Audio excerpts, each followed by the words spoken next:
Kayangga! Welcome back to our channel once again. I'm your narrator and voice actress, Miss Jem. And our voice actor here, Randall! Yes, and as promised, tayo po ay laging may kayanggaw of the day. What? Siya ay si... Wait lamang po ay ang ating kayanggaw ngayon ay si Zadeline de la Peña. Sabi niya, ay Diyos ko, Miss Jem! Sinasabunutan ko na yung kaibigan ko sa sobrang kilig. At sa sobrang kilig ko, panindigan nyo talaga to. Hindi kompleto ang araw ko kung walang love stories na upload, kaya lagi akong nag-aabang ng mga upload ninyo. Yan, ingat po kayo lagi palagi, Miss Jem and Kuya Randall. Hello kay Jadeline. Hello, and Sana thank sinabi you niya yung sa place support. niya. Oo nga, huwag niyo kakalimutan sabihin yun para pag kayo ang nabunot maging kayanggaw of the day, Yes. masya-shoutout na rin yung inyong lugar. Yes. Diba? Ayun na nga, wag na natin patagalin pa. Dahil excited na sila. Kaya naman mga kayanggaw, humanda na at kumapit na kilikin at kilabutan sa ating storya ngayong araw. Let's hit it! Isang mapagpalang araw po sa inyo, Miss Jem, at sa lahat ng tagapakinig ng inyong channel. Nais ko lamang pong ibahagi sa inyo ang aking kwento tungkol sa aswang at pag-ibig. Isinasama ko po ang pag-ibig sa aking salaysay dahil ang aswang ang naging dahilan kung paano ko nakilala ang babaeng kasama ko ngayon sa buhay. Ang babaeng napupusuan ko ay naniniwala sa mga herbal at ako naman ay isang doktor na naniniwala sa siyensya. Tunghayan po ninyo ang aking kwento ng pag-ibig at kababalaghan. Ako nga po pala si Walter at ito ang aking kwento.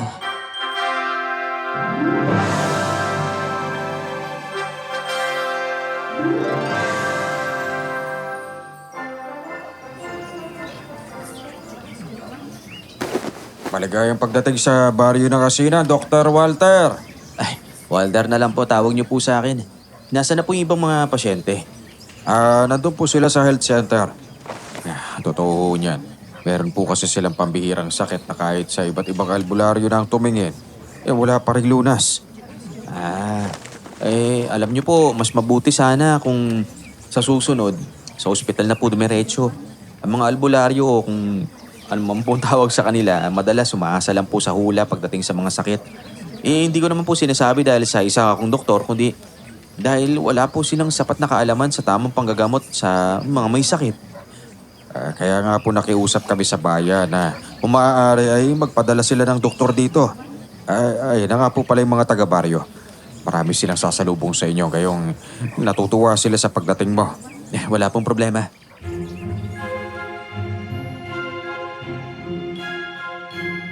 Pumasok kami sa loob ng center. Lahat ng mga taga-baryo ay nakasunod lang po sa akin. Sa totoo lang, naiirita ako sa kanila pero hindi ko lang masabi. Habang tinitingnan ko ang kalagayan ng isang pasyente, mayroong nagsalita na babae sa likuran ko.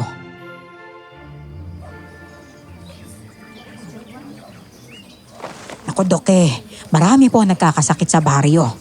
Dahil sa kagagawa ng aswang na uwak-uwak. Hinihigop po ng aswang ang lakas ng tao kaya po sila nanghihina. Ay naku, pagpasensyaan nyo na po ako pero hindi po ako naniniwala sa mga ganyan. Natural lang naman po na nagkakasakit ang mga tao. Siyensya lang po ang paniwalaan natin. Base lang po sa pinag-aralan ko.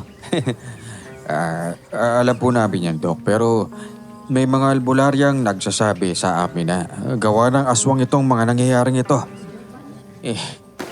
Kung gawa po ng aswang ito, bakit hindi nyo lang po hanapin at patayin? Saka, may aswang po ba talaga? Kung mamarapatin nyo pong ikwento ko, lumaki po ako sa Maynila at naging doktor nang hindi pa nakakakita ng aswang. Sige na po, kailangan ko pong i-examine ang dugo at ihi ng bawat pasyente para matukoy ko ang kanilang mga sakit. Kapitan, pakihanda na lang po yung mga gamit ko ha. Paayos na lang po para dire-diretso na po yung gagamitin ko. Sige po.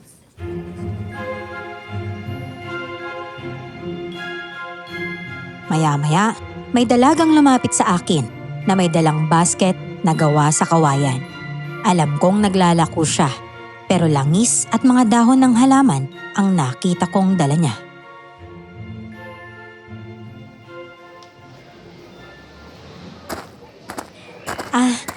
Ako nga pala si Janet. Naglalako po ako ng halamang gamot at saka ng langis. Kumuha na po kayo. Sigurado po kasi ako nasasakit yung likod ninyo sa paggagamot ng napakaraming pasyente. Hindi na. May gamot ako para sa sakit ng katawan. Naku, mas mabisa po tong nilalako ko. Kung talagang mabisa yan, bakit hindi mo nagagawang pagalingin ng mga nagkakasakit dito? Kasi hindi kaya. Janet, sige na. Doon ko na muna maglako sa palayo. Tinitignan pa ni Doc Walter ang mga pasyente. Pakisabi na lang kay Jigs na dumating na ang doktor. Siya na ang maghahatid kay doktor para sa kamalig niya. Isa pa dun si Jig din matutulog sa kabilang kamalig. Sige po.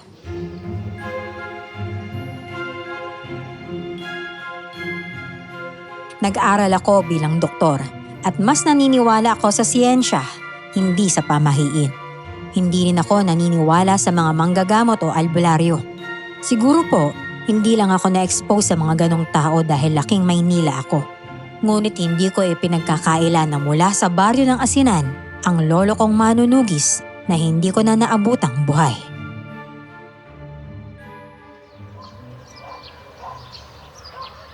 Ay, Doc. Kapag po gusto ninyong magpahinga, mayroon naman ho kayong kwarto dito sa center eh. Sige po. Ay na pala si Jigs eh. Kung may kailangan kayo sa kanya, Doc, magsabi ka lang ha. Sige po. Kapitan, aalis na po tayo ha. Yung kubo na tutulugan ni Doc, kailangan presentable kaya lilinisin natin ulit. Sige. Doc, bauna na muna kami ha. May iwan na po muna namin kayo. Kap, nandito na pala yung doktor natin Mabuti naman kung ganun. Masasagot na yung mga katanungan ng lahat. Samahan mo na muna siya rito ha. Alis na muna kami. Doc, hello po. Ako nga po pala si Jigs. Ang sabi po nila, yung lolo mo raw yung dating manunugis dito. Totoo ba yun? Yun yung sabi ng mga magulang ko. Hindi ko na naabutan yung lola ko dahil maagang namatay. Kaya nga umalis na yung mga magulang ko rito dahil wala na kaming dahilan para tumuloy pa dito kahit nung sanggol pa lang ako. Balita ko, aswang raw yung pumatay sa kanya. Yung lolo mo raw yung may punyal na kinakatakutan ng mga aswang.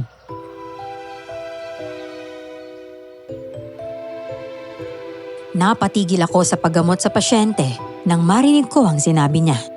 Dahil ang punyal ay nasa akin. Ang totoo niyan, kaya hindi ako naniniwala sa aswang dahil 14 anyos lang din ako nang mamatay ang mga magulang ko at iniwan nila sa akin ang punyal. Nakapagtapos lamang ako sa pagiging doktor dahil sa nakuha kong scholarship.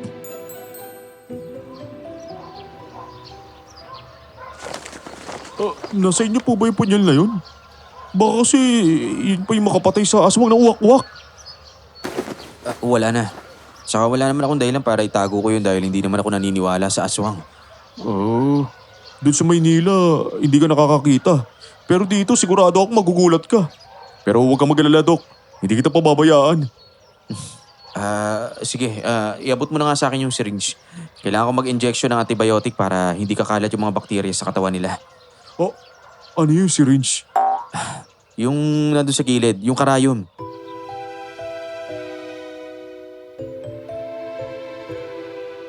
Marami sa kanila ang hindi paggaanong nakakaunawa ng wikang Ingles dahil malayo rin ang baryo sa paaralan. Ang ilan ay hindi nakapag-aral. Gabi na nang matapos kong gamutin ang mga pasyente. Ilan sa kanila ay mayroong infection sa kidney dahil kung ano-ano na lamang ang kanilang kinakain para lamang mabuhay. Nang papunta na kami sa kubo, naramdaman kong may lumilipad papalapit sa amin. Bigla akong hinila ni Jigs, kaya naman napayuko ako sa lupa. Ang uwak-uwak! Teka, nasan yung lumilipad? Bakit ang bilis mawala? Yung tinatawag na aswang na uwak-uwak sa baryo namin. Sige na, bilisan na natin bago niya tayo balikan. Parang may matulis na bagay na dumapo sa leeg ko kanina. Patingin nga ako, Dok. Wala naman eh. Malapit lang naman yung kubo kaya makakarating tayo kaagad doon. Tara na! Ikaw, ayos ka lang ba? Bakit parang namumutla ka? Ako, ayos lang ako, Jigs. Huwag kang mag-alala. Kinakapa ko ang aking leeg dahil may naramdaman akong hapdi mula roon. Pagdating namin sa kubo, kaagad na akong nagpahinga. Maaga rin ako nakatulog dahil sa pagod. Nang sumapit ang umaga, nangangati na ang leeg ko. Pagtingin ko sa salamin, nakita ko ang kakaibang marka sa leeg ko. Gumagalaw iyon na parang ugat. Dali-dali akong pumunta sa kubo ni Jigs para ipakita sa kanya ang itsura ng leeg ko.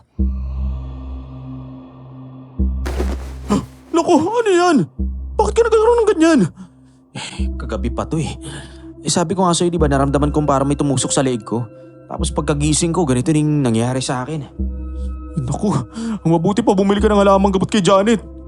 Patignan mo na rin yan sa kanya, baka mamaya mapagaling ka niya. Teka, doktor ba yon? Hindi, pero may alam siya sa panggagamot. Kaya mo na nga. Ay nako, hindi naman masakit pero makatinga lang. Sandali, ang sakit ng tiyan ko.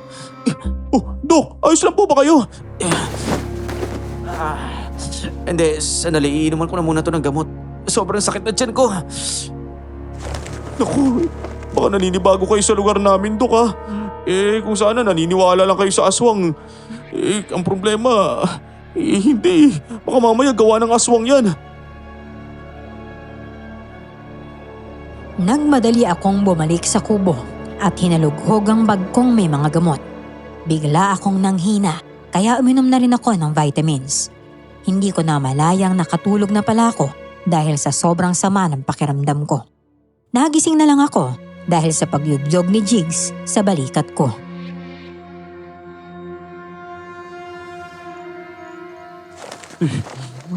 Pasensya na po kung nabala ko kayo sa pagpapahinga nyo, sir. May matandang lalaki po kasi sa center. Masama daw po yung pakiramdam niya. Nakikiusap kay Kapitan kung pwede niya raw matingnan siya. Sige. Mabuti na lang at maayos na yung pakiramdam ko. Paano ba ako makakatulong daw? Sa totoo niyan, pagod pa rin nata ako sa biyahe ko eh.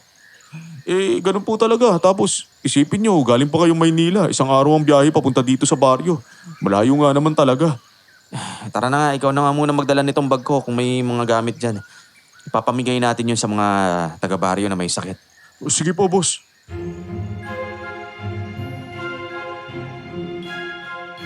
Nang makarating na ako sa center, nakita ko ang matandang hirap na hirap huminga. Kaagad ko siyang pinagamit ng oxygen para kahit papaano maging magaan ang paghinga niya.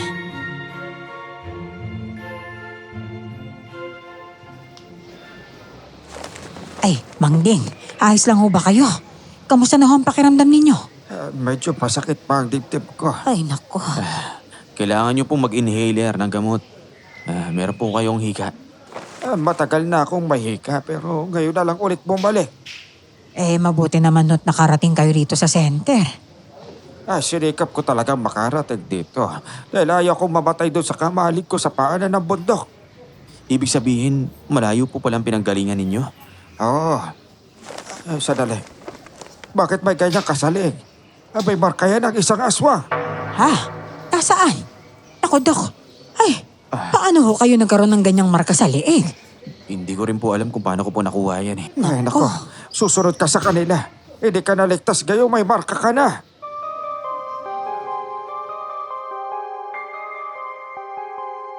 Hindi ko alam kung kikilabutan ako ng mga sandaling iyon. Matapos ko siyang gamutin, lumabas ako sa center. Nakita ko na naman ng babaeng naglalako ng mga halamang gamot at ng langis.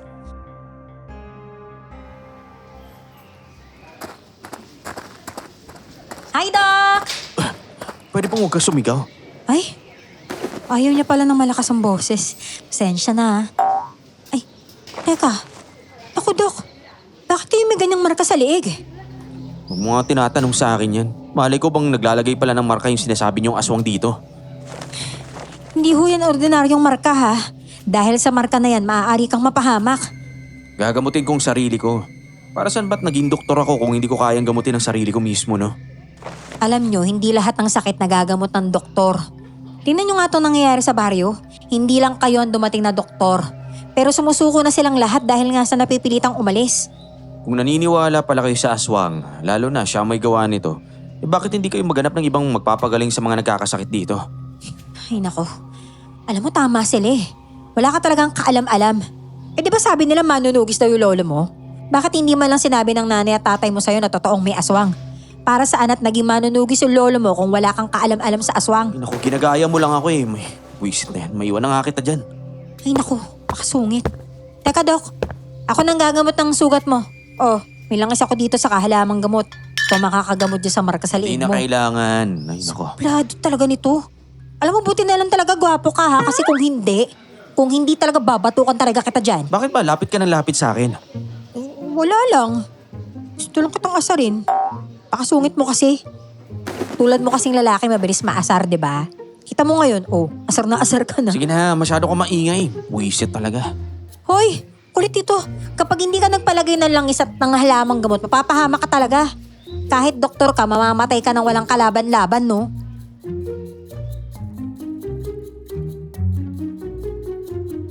Tinalikuran ko siya. Naninibago ako sa marka, pero hindi iyon big deal sa akin.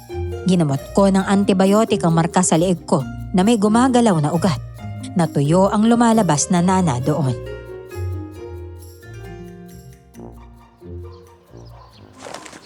Buisit naman talaga. Nakakasira ng kapugian tong buisit na markan to. Doc! Doc! Sino ba yan? Bakit po? Ako, Doc, makinig ka sa amin. Alam kong hindi ka naniniwala sa aswang o kung anumang pamahiin. Pero ngayon kailangan mo nang maniwala. Hindi mo magagamot ang sarili mo, Doc.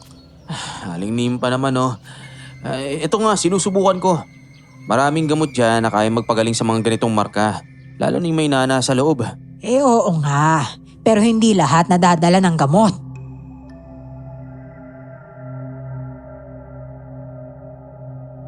Napahilamos na lamang ako ng muka ng mga sandaling iyon. Naguluhan ako pero meron akong tiwala na kaya kong pagalingin ang sarili ko. Buong araw akong nasa center para matutukan ang sitwasyon ng mga pasyente. Malala na ang sitwasyon ng iba. Bilang doktor, masasabi kong hindi na talaga sila magtatagal. Base sa pag-aaral ko sa kanilang sitwasyon, mayroong wasak na ang mga bituka. Mayroon namang may damage ang atay at baga. Lahat ng sakit nakuha sa bisyo at pagkain ng hindi tama. Huli ko nang napansin ang oras na 8:00 na pala ng gabi.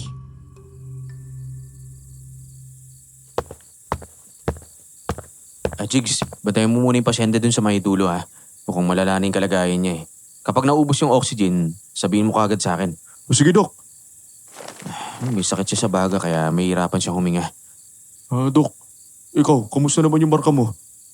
Ayos naman ako. Wala naman ako nararamdaman eh. Saka nakainom na ako ng gamot at meron akong pinahid dito. Lalabas na muna ako ha. May kailangan lang akong tingnan. O sige, ingat ka, Dok, ha? Kapag may narinig kang tunog ng pakpak, pumasok ka na kaagad dito.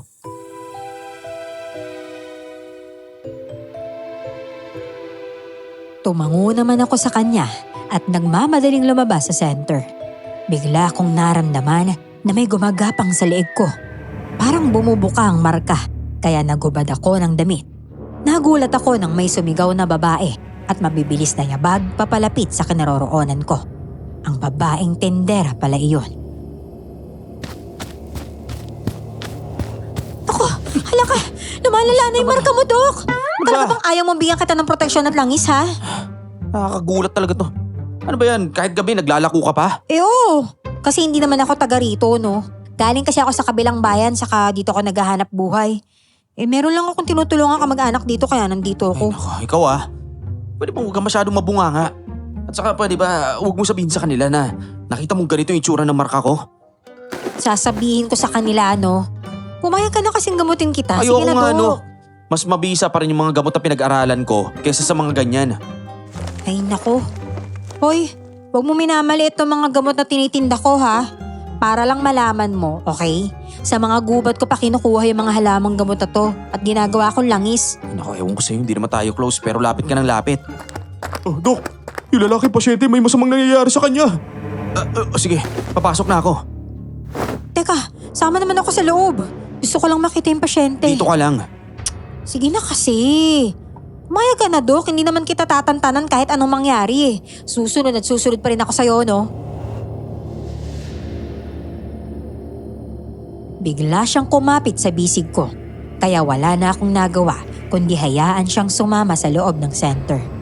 Nadatnan namin ang lalaking pasyente. Sumusuka ng itim na dugo. Diyos ko, kasama na halos yung baga niya sa sinusukan niya. Itong mga nakikita niyong laman sa kanya na sinusukan niya na may halong dugo, ito mismo yung baga niya. Pasensya na pero wala na akong magagawa pa para mailigtas siya. Sinasabi ko na nga, be. Gawa to ng aswang, Dok. Ang aswang ang may dahilan kung kaya siya nagkakaganito. Alam ko kung paano mambiktima ang mga aswang. Dapat nandito siya at kinakain tong biktima ko, talagang aswang nga may gawa nito. Hindi lang naman physical yung ataking kayang gawin ng aswang na yun eh. Kahit malayo, kaya nilang patayin yung isang tao gamit yung espiritual na paraan, no? Mahirap ang pinag-aralan namin sa pagiging doktor. Pero mas mahirap intindihin ang sinasabi mong babae ka. Kababae ka. Janet. Janet yung pangalan ko. Bigla na lang natumba ang lalaki sa higaan niya ng gabing iyon. Wala na siyang pulso. Wala na siyang buhay. Nakakalungkot dahil kahit anong gamot ang ibigay ko sa kanya, walang pag-asang mailigtas ko siya. Masyado nang malala ang kanyang kalagayan bago pa ako nakarating sa baryo. Nang tumingala ako sa bubungan, nanlaki ang mga mata ko nang may nakita akong 2 pares ng matang nakatingin doon. Narinig ko rin ang malakas na pagaspas. Nandito yung aswang na uwak-uwak! Naku, tama nga ako. Ang aswang ang may kagagawa nito. Uwi na ako. Delikado rito. Teka, huwag ka na muna umalis, Janet.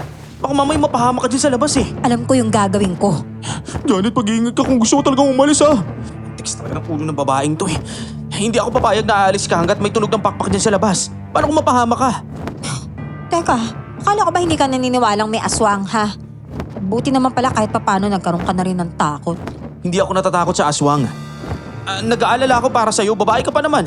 Kaya wala kang kalaban-laban dun sa labas. Bumuntong hininga ako ng mga sandaling iyon. Bigla akong kinilabutan sa mga nakita ko. Kinuha ko ang puting tela para takpan sana ang bangkay ng lalaki. Pero biglang namatay ang ilaw. Jigs, kunin mo yung flashlight. Sige Dok, sandali lang po. Oh, bakit mukhang natatakot ka? Nandito lang ako, Dok, no? Hindi ako natatakot. Ano ba naman, lumayo ka naman ng konti sa akin, oh. Kasi nga natatakot ka kaya kailangan kitang hawakan, no? Mamaya biglang pumasok yung aswang na uwak-uwak at kunin ka na lang bigla eh. Akala mo sa akin duwag? Kaya hindi ka naduduwag dahil hindi ka naniniwala sa mga sinasabi namin. Hindi kami ang nagpatawag sa'yo sa baryo, no? Hindi naman namin hiniling na sana may dumating na doktor dito eh. Dahil alam naman namin hindi nyo rin mapapagaling ang mga taong may sakit dito. Para sabihin ko sa'yo, iba ako sa lahat ng mga doktor na dumaan dito sa baryo ninyo. Bigla kong naramdaman na may malamig at malambot na bagay ang dumila sa pisngi ko. Napahawak ako kay Janet ng napakahigpit sa sobrang pagkabigla. Ano yun? Bakit parang may dumila sa pisngi ko? Ha? Ito na yung flashlight, Dok! Ay nako, wala talaga siyang balak umalis. Kailangan ko na talaga umuwi, Walter. Ano ba? Ano ba? Bitawan mo nga ako. Anong bibitawan? Hindi naman kita hawak dyan, oh. Si Jigs pala ang may hawak sa damit niya ng mga sandaling iyon. Maya-maya pa, bumalik na ang kuryente. Nang sumapit ang ilang araw, imbis na gumaling ang mga pasyente ko sa kanilang sakit, mas lalo pang lumala ang kalagayan ng mga ito. Halos araw-araw may namamatay sa baryo. Lahat ng mga namamatay, parehas ang sintomas, pananakit ng tiyan, pagsusuka ng itim na dugo at panghihina.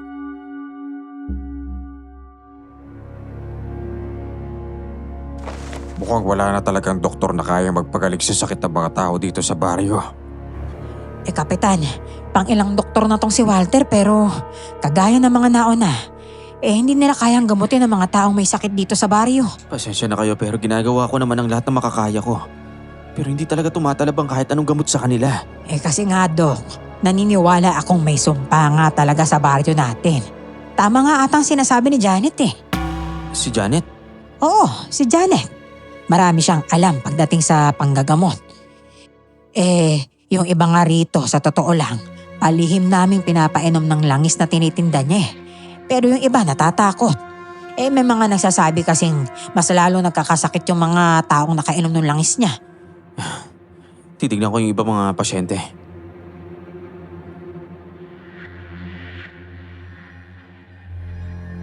Isang batang pasyente ang tiningnan ko at mataas ang kanyang lagnat.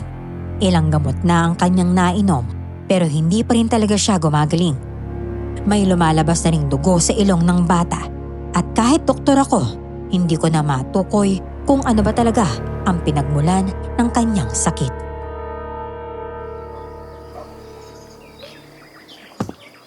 Dok, pwede ba tayo mag-usap kahit sandali lang? Oo naman, sige ano ba yun? Kagabi kasi nung galing tayo dito sa center, may nakita akong uwak na nagmamasid dito sa kubo mo. Sinundan ko hanggang sa makarating kami sa kagubatan. Yung uwak naging tao bigla. Tapos pumunta sa bahay ni Kapitan Norman. Ano? Oo, hindi ako pwede magkamali. Paano naman naging tao yung isang uwak? Ibig sabihin nun, naswang siya. Natigilan ako ng mga sandaling iyon. Si Kapitan Norman ang nagpatawag sa akin na pumunta sa baryo dahil kaibigan raw siya ng tatay ko na mga bata pa sila. Imbis na isipin ko kung ano ang pakay ng uwak sa pagmamanman sa akin, pinipilit kong hanapan ng siyentipikong paliwanag ang mga sakit ng tao. Pero wala talagang resulta ang lahat ng pagsusuri ko. Ginabi na ako sa center pero wala akong balak na umuwi.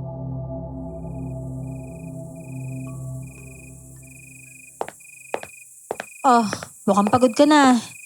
Oh, ito. May dala akong pagkain para sa'yo. Hilig mo talagang biglang pumasok dito sa kubo ko na hindi man lang kumakatok ng pintuan, ano? Ay, nako. Gusto ko lang namang hulihin yung mga ginagawa mo, no? Alam mo, Doc Walter, mabubuwang ka lang sa kakaisip dyan kung ano yung resulta ng mga test-test na yan eh. Wala kang mahahanap na anumang resulta o paliwanag sa kanilang sakit. Dahil aswang nga yung may gawa niya, nakulit mo rin eh, no? Pwede bang huwag ka nang magulo? Eto nga, nahihirapan na nga ako sa mga nangyayari. Ay, nako. Patingin nga ako ng marka mo sa leeg. Ano ba? Oh, ayan oh. Hindi pa rin nawawala kahit dose-dose ng gamot na yung iniinom at pinapahid mo. Tanggapin mo na lang kasi yung tulong ko. Pumayag ka nang lagyan ko yun ng langis. Hindi na kailangan. Ay, naku, kulit. Oh, nadala akong pagkain para sa'yo ha. Kainin mo na yan. Ang dinig ko kasi kay Jigs, simula pa raw kanina hindi ka pa kumakain. Puro ka na lang daw trabaho. Aba, mahirap kapag ikaw itong nagkasakit, no? Kainin mo na yan. Salamat.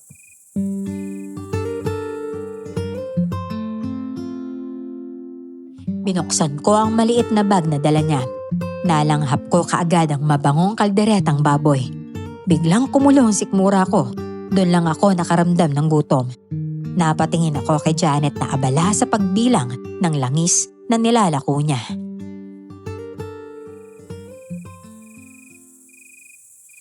Hindi ka ba napapagod sa kakatinda ng langis na yan?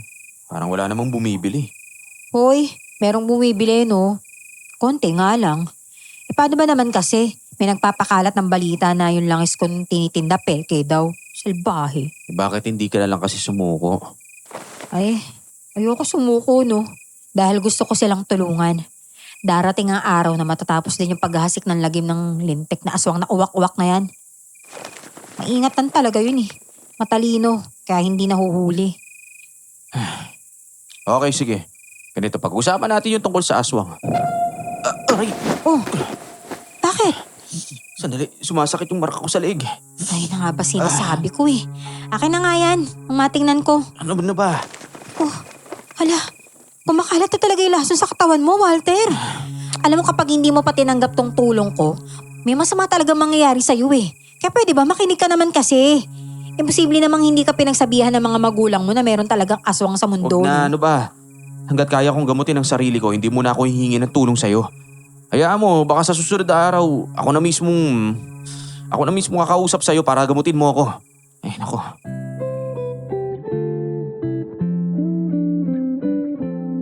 Inirapan niya ako ng mga sandaling iyon. Sa unang pagkakataon, napangiti ako dahil sa kanya. Wala pa kasing babae nakapagpangiti sa akin dahil itinataboy ko sila palayo. Pero kakaiba itong si Janet. Habang nag-uusap kaming dalawa sa kwarto, biglang pumasok si Jigs. Nakangiti siya nang makitang hawak ko ang pagkaing ibinigay ni Janet.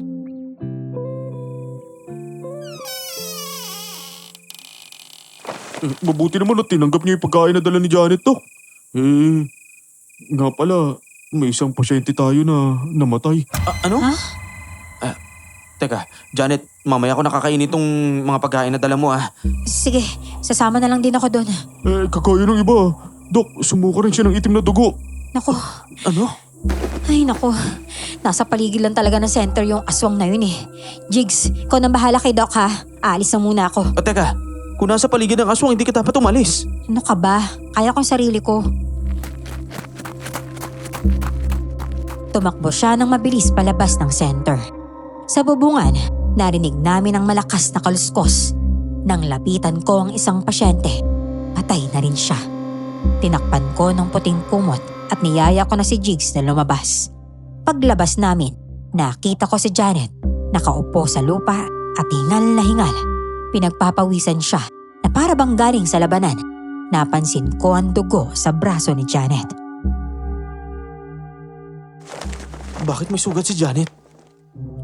Janet, ayos ka lang ba? Ayos lang ako. Pumasok ka na muna sa loob ng center.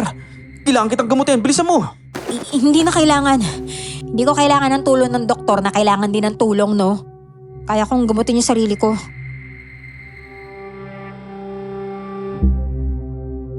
Hindi na ako nakasagot sa sinabi niya. Bumalik sa akin ang lahat ng sinabi ko kay Janet sa tuwing tinatanggihan ko ang tulong na inaalok niya. Umalis siya ng gabing iyon at kahit si Jigs ay hindi niya nagawang pigilan ang dalaga.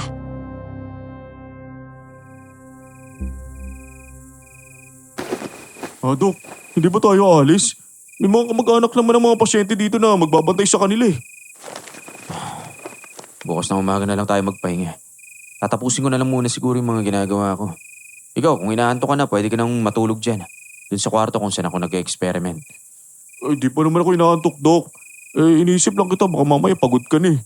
Ayos lang ako, Jigs. Si Janet. Sa tingin mo, bakit siya may sugat kanina? Hindi ko rin alam eh. Bukas na umaga, tanungin natin siya. Sino ba si Janet? At bakit lagi siyang naglalako ng mga langis at alamang gamot? Sa pagkakatanda ko, Dok, si Janet kasi maraming alam sa mga halamang gamot. Nakakapagpagaling yung mga nilalako niya. Kaya lang, minsan na kasi siyang nasira dun sa tiwala ng mga taga-baryo sa kanya. May pinainom kasi siyang bata noon. Yung galing sa langis na tinitinda niya para maprotektahan sa aswang pero imbis na mabuhay, ayun, namatay. Doon na nagsimula yung mga kwento na hindi tunay na langis nga talaga yung tinitinda niya. Ganyan naman talaga ang mga tao eh. Pupurihin ka kapag kami na itutulong ka. Pero isang beses ka lang magkamali, yun ang tatatak sa isipan nila. Ikaw ba, Dok? Takot ka bang subukan yung langis na nilalako niya? Hindi naman sa takot. Mas gusto ko lang uminom ng gamot na pinag-aralan at talagang galing sa siyensya. Sige na, magpahinga ka na muna. Pipikit lang din muna ako dito mamaya kapag hindi ko na kaya yung antok.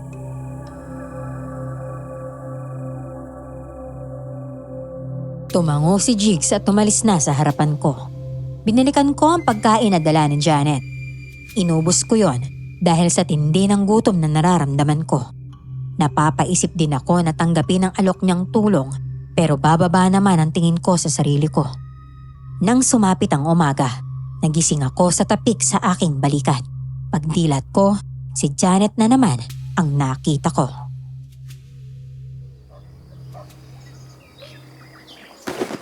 Good morning, Doc! Breakfast for you. Oh, ang aga mo naman. Hindi pa ako naghihilamos, nandito ka na kaagad. Ano ka ba? Gwapo ka pa rin naman kahit hindi ka na maghilamos, no? Dala ko nga pala yung langis na makakaalis ng lason dyan sa marka ng lieg mo. Lalagay ko to ha. Teka, ano ba? Sinabihin naman kita na hindi ko nga kailangan ng tulong mo. Kailangan mo. At wala kang magagawa kundi tanggapin. Akin na yan. Ano ba? Papahiran ko yan ng langis. Ayoko nga, sabi na nga, ayoko. Naitulak ko siya kaya nabitawan niya ang maliit na boteng may langis. Nabasag iyon at kumalat ang langis sa sahig. Kaya naman tinignan niya ako ng napakasama. Napalunok ako at parang kinilabutan sa mga titig niya. Bigla na lamang akong nahilo. Nagdilim ang paningin ko at hindi ko na namalayan ang mga sumunod na nangyari. Nang magising ako, nasa loob na ako ng maliit na kubo. May mga usok sa paligid at may mga dahon ng halaman na nakapatong sa katawan ko.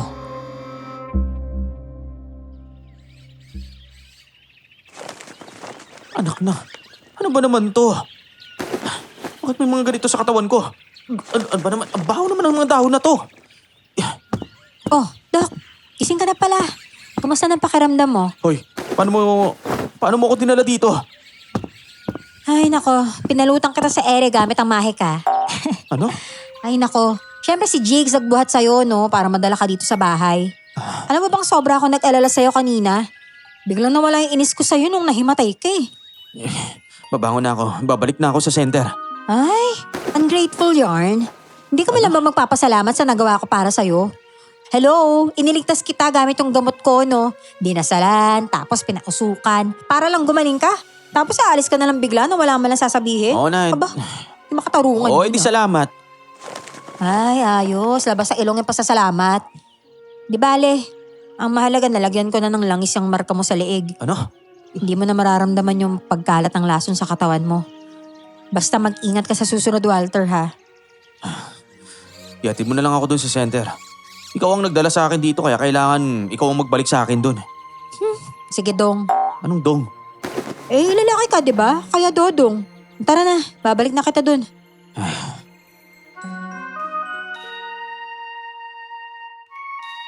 Nang makarating kami sa center, sinalubong kaagad ako nila Kapitan. Umalis na rin si Janet dahil maglalako pa raw siya sa baryo. Sobrang nag-alala sila sa akin at pinakuusapan pa akong magpahinga na muna.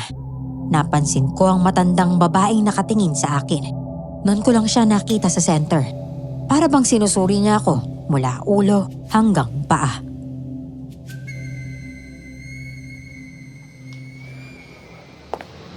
Oh, Doc. Mas mabuting unahin mo na muna ang sarili mo, ha? Kahit 2 araw magpahinga ka muna. Ayos na po ako. Kaya ka ata gumaling ka agad kasi ginamot ka ni Janet, ano? Mabuti pa iatid na kita doon sa kubo mo. Ayos lang po talaga ako. Kailangan ko lang asikasuin ng mga pasyente. At ano namang pag-aasikaso ang gagawin mo sa kanila? Marami na namatay. Abay, hindi pa ba sapat na dahilan yun para naman tumigil ka na at bumalik ka na kung saan lupalop ka nang galing? Ano? Pasensya na po pero hindi ko po iiwan ng baryo. Iwanan mo na. Kagaya ng ginawa ng lolo mong magaling. Iniwanan niya ang baryong ito. Wala din naman magtatagal sa inyo rito. Aling Perli, wala siyang alam. Imposibleng walang alam yan.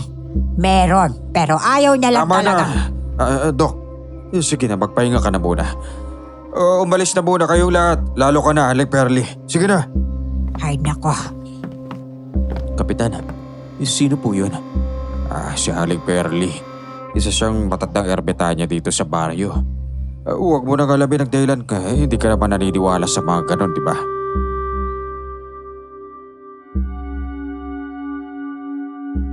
Hinayaan nila akong magpahinga ng 2 araw. Pero si Janet, halos araw-araw nandoon sa kubo ko para lang makita ako. Habang tumatagal, gumagaan na rin ang loob ko sa kanya. Bukod sa kabaitan at pagiging masayahin niya, nararamdaman kong tunay siyang nag-aalala sa akin. Ang hindi maalis sa isip ko ay ang markang tumubo sa leeg ko. Hanggang ngayon, hindi pa rin ito nawawala.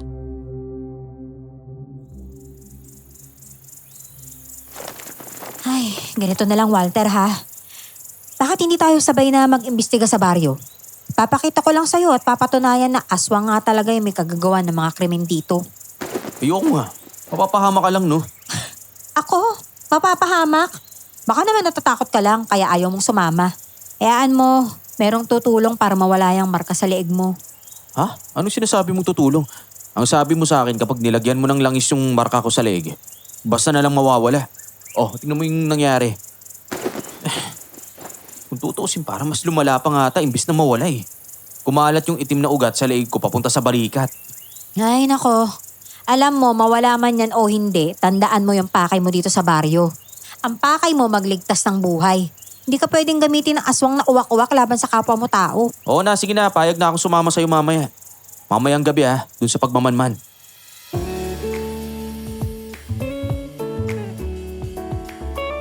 Natuwa naman ang dalaga at bigla niya akong niyakap ng biglaan. Parang nabuhay ang mga ugat ko sa loob na matagal nang patay sa pag-ibig. Sa totoo lang ay ayaw ko ng ganong pakiramdam. O sabihin na lang nating iniiwasan kong makaramdam ng ganon. Kaya naman naitulak ko siya palayo, bagay na hindi nagustuhan ni Janet.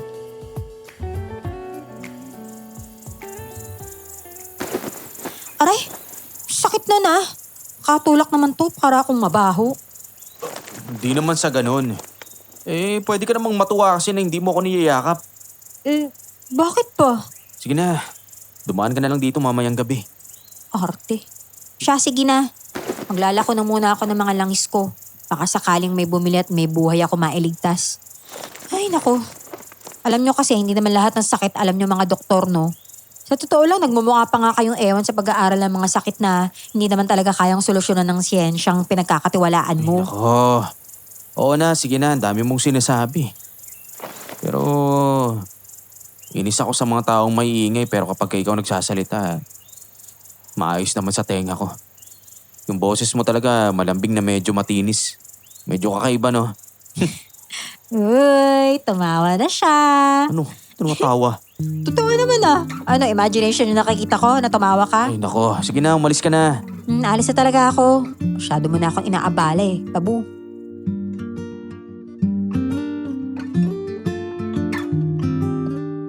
Aaminin ko sa inyo, Miss Jem. Gumaan bigla ang loob ko kay Janet. Umalis na siya sa kubo. Kaya nagbihis na ako para makapunta sa center.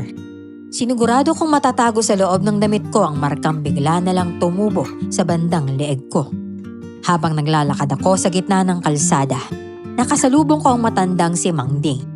Pinigilan niya ako at kinausap tungkol kay Janet.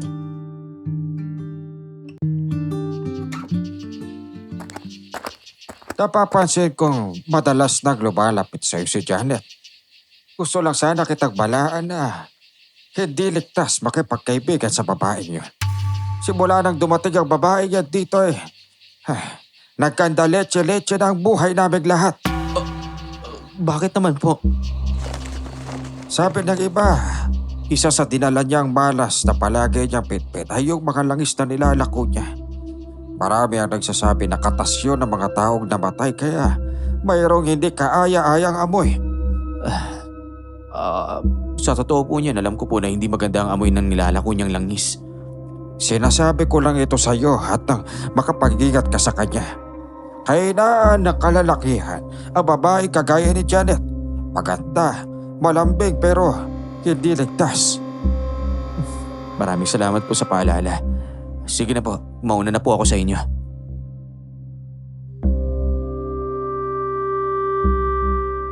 Napalingon pa ako sa kinaroroonan ni Manding at sinundan niya ako ng tingin. Dumiretso na ako papunta sa center ng mga sandaling iyon. Nagulat naman ako nang makitang maraming residente ang naghihintay sa akin sa baryo. May iniinda silang sakit ng tiyan at nanghihina na.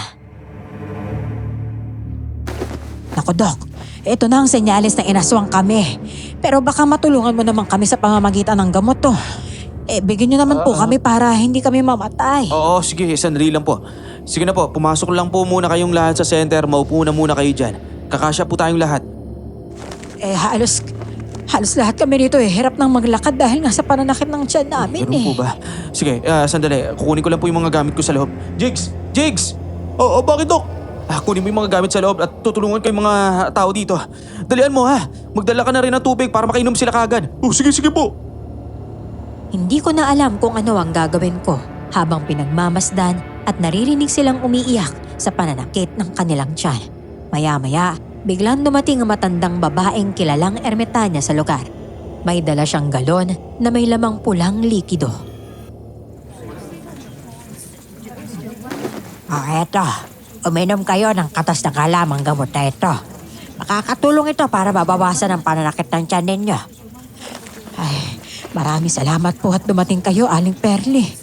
Ay, wag na kayo magpasalamat pa. Uminom na lamang kayo. O, dalian nyo na. Dok, ito na yung mga gamot. Patapusin na muna natin sila sa pag-inom ng katas ng halamang gamot.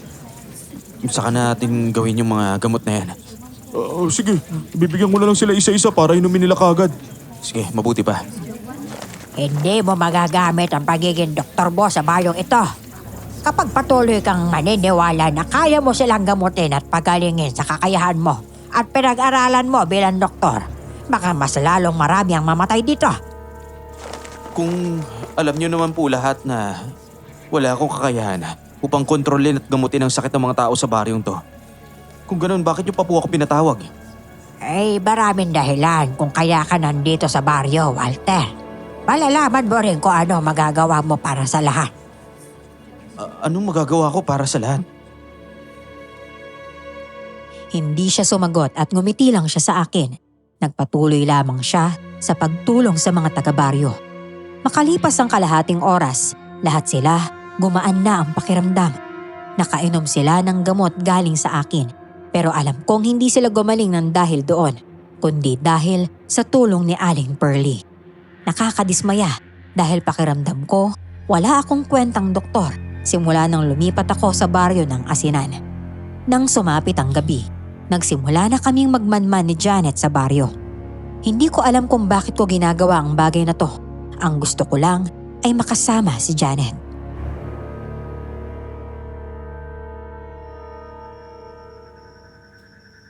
Uy, bakit parang ang lalim naman yata ng iniisip mo dyan? Nandito tayo sa gilid ng kalsada, nagmamanman sa aswang na uwak-uwak tapos hindi ka nakafocus. Hoy! Pakiramdam ko, wala akong kwentang doktor. Ha? Drama mo naman yata ngayon. Ano? Dahil ba hindi mo sila napapagaling? Alam mo, wag mo sabihin yan. Kaya lang naman hindi mo matukoy yung sakit nila kasi nga hindi doktor makakapagpagaling sa kanila. Kahit na posibleng ni isang pasyente, wala akong natulungan. Dahil nga hindi naman pandoktor yung sakit ng mga taong yun, ang kulit mo. Palaisipan talaga sa akin kung bakit ako pinauwi dito eh. Alam naman ng lahat na hindi ko sila kayang gamutin eh. Bakit pa ako nandito? Walter, dapa! Hinila ako ni Janet para padapain sa lupa. Nang sumugod ang napakalaking ibon. Nanlaki ang mga mata ko nang makita ito ng malapitan. Hindi ito ordinaryong ibon lamang. Wangis uwak pero katawang pang tao ito. Ano yun? Bakit may ganyang ibon dito na parang kasing laki ng tao? Hindi yan ibon kundi yan yung tinatawag na aswang na uwak-uwak. Ano? Yan ba yung mga pumapatay sa mga tao dito sa baryo? Oo, yan nga. Hoy! Mabuti naman at nagkita na tayo ulit. Hindi mo makukuha si Walter hanggat nasa tabi niya ako, no? Nagalit yata siya sa sinabi mo, Janet. Diyan ka lang sa likuran ko, ha? Ako nang bahala sa aswang na to. Sumalakay ang aswang na uwak-uwak kay Janet. Pero mabilis itong nailaga ng babae. Naitulak ako ni Janet para hindi ako masaktan ng aswang. Kinuha niya ang punyal sa kanyang bag na laging dala-dala at sinalakay ang aswang. Para lang akong nanonood ng pelikula habang nakatingin ng labanan ng aswang at ng tao. Walter! Ihagis mo sa akin yung buntot pagi! Buntot pagi? Oo! Diyan sa loob ng bag ko! Bilisan mo na! Sandali! Manda ka sa aking aswang ka! Madami ka na atraso sa akin, ha? Hindi matatapos ang gabing to na hindi kita napupulbos! Ay, yabang naman ito. Teka, ito ba yung sinasabi? Hindi! Janet! Hindi mo ako mapapatay! Pinalabas ng aswang ang kanyang mahahabang dila habang nasa loob ng kanyang pakpak si Janet. Tumakbo ako habang hawak ang buntot pagi. Hindi ko alam kung paano iyon gamitin pero naisipan kong ihampas iyon sa aswang. Umangil ang aswang ng malakas nang hinampas ko ito. Kulang pa yan! Eto pa! Janet! Dito ka! Nasugatan mo na siya! Tara na! Tatapusin na kita ngayong gabi! Lintik na yan! Nakatakas pa talaga! Sa susunod na muling mag-cruise yung landas namin, hindi talaga ako papayag na makatakas pa yung halimaw na yon! Teka. Sabihin mo nga sa akin, paano ko nagkaroon ng kakayahan na lumaban sa halimaw na yun? Saka ko na lang papaliwanag sa'yo. Ako, yung marka sa liig mo, Oo nga. lalong lumalaki. Hindi ko nga alam kung bakit kada araw parang lumalala to eh. Bukas ng umaga dadalhin kita kay Aling Pearly, ha? Hingi tayo ng tulong sa kanya. Yung matandang babae na tumutulong sa mga tao. Oo, siya nga. Marami siyang alam sa mga gamot. Ang totoo niyan, sa kanya din galing tong mga langis na nilalako ko eh. Pero walang ibang nakakaalam nun. Ikaw pa lang.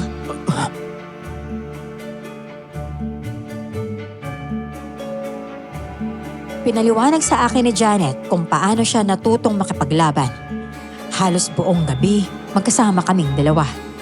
Hanggang sa namalayan ko na lamang na mayroon na pala akong nararamdaman para sa kanya. Hindi lang basta pakikipagkaibigan, kundi pag-ibig.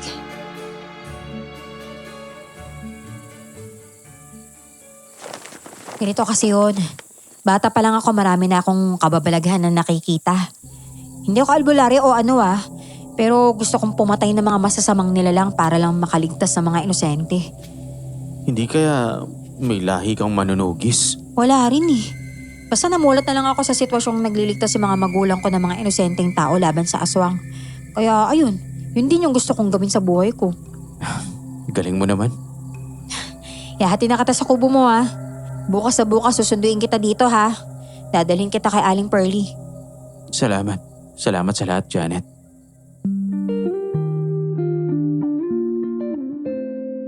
Hindi ko rin alam kung bakit ako nagpapasalamat sa kanya. Natulog ako ng may ngiti sa mga labi dahil kay Janet ng gabing iyon. Pagkagising ko ng umaga, kaagad akong naligo at nagbihis. Maaga akong naghanda dahil susunduin ako ni Janet. Halos 3 oras ang paghihintay ko sa kanya bago siya dumating, kaya nainis ako. Kanina pa ako naghahantay sa'yo. Ayoko na nga sanang sumama eh. Ito naman, patampo ka agad. May ginawa pa kasi ako sa bahay. Arte-arte naman ito. Ano? Sige na, sumama ka na sa akin.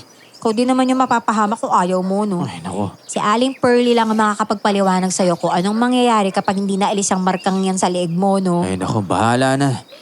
Ay, nako. Kala mo naman kasintahan kita kung magtampo ka dyan. Kung ayaw mo, edi wag mo. Kaalis na nga. Oy, sandali. Ito na. Sasama na ako. Kapag tampo ako, tampo ka rin.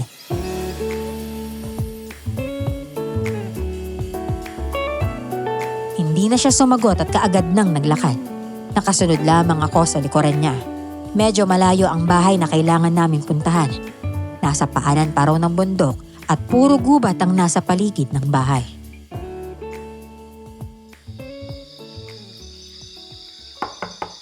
Aling Pearly! Aling Pearly! Ay Janet, bakit ka? Aba, kasama mo pa pala yung doktor na yan. Alam niyo naman po kung ano yung pakay ko sa inyo, di ba? Kaya siya, pasok kayo rito. Ay, pasensya na kayo sa bahay ko, napakaliit lamang. Nako, wala pong problema. Mahiga ka na riyan. At ubarin mo na yan damit mo. Kailangan kitang haplasan ng langis na gawa sa dasal at sa pambihirang halaman. Ano po ba talaga yung nangyayari sa akin? At, hindi ko akalain hindi ko maalis tong marka na to. Ay nako, Walter magiging katulad ka nila. Ano?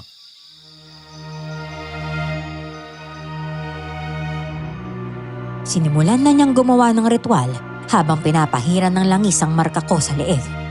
Nararamdaman kong nangangati ang likuran ko. Mayroong kirot at hapdi na para bang kusang humihiwalay ang aking balat.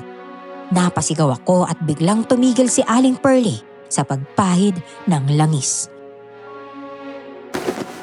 Nako, ayan na. Lumabas na ka. Ang alin po? Teka, bakit sobrang sakit? Ano ba nangyayari sa likod ko? Teka, ano to? Bakit parang may balahibo tumutubo dito? Ayan na ka, senyales na malapit ka nang maging isa sa kanila. Ayoko magkagaya nila. Masyado mong pinapatagal ang pagkalat ng sumpa sa katawan mo Ano? Kung naniniwala ka lang sana nung una, baka hindi ito nangyari sa'yo. Dito ka na lang muna sa kubo ko, ha? Huwag na huwag kang aalis, ha? Ano? Teka. Kailangan kitang protektahan at alayan ng ritual kada gabi. Paano naman po yung center? Hindi ko pwede pabayaan yung mga tao doon. Ay nako, wala ka rin namang magagawa, Walter. Kailangan mong tanggapin na kahit doktor ka, hindi mo magagamot ang lahat ng sakit ng mga narito. Sandali, babalik na lang kami ni Janet mamaya. Kailangan kunin yung mga gamit ko doon sa kubo. Aling Pearly, ano po bang ibang paraan para mawala yung sumpa sa kanya, ha? Bawat nangyayari ay may dahilan at may solusyon. Kapag siya mismo ang makapapatay sa aswang na uwak-uwak na yon, mawawala ang sumpa. Pero kapag hindi niya iyon nagawa, wala talaga. Magiging uwak-uwak na rin siya. Ano? Iyan ang sumpa ng marka sa leeg niya. Teka, totoo ba yan? Ano, narinig mo yon? Nakakainis ka rin kasi. Tigas ng ulo mo. Alam mo, gusto na kitang tulungan noon pa pero ayaw mo pa rin tanggapin. Oo, sige na, mali na ako. Naniniwala na ako may aswang. Huwag nang ipamukha sa akin na parang hindi ako nag-iisip sa mga desisyon ko. Hindi naman talaga. Ano? Sige na nga, malis na tayo. Magsuot ka na ng damit ha. Sagwa, tingnan ng katawan mo.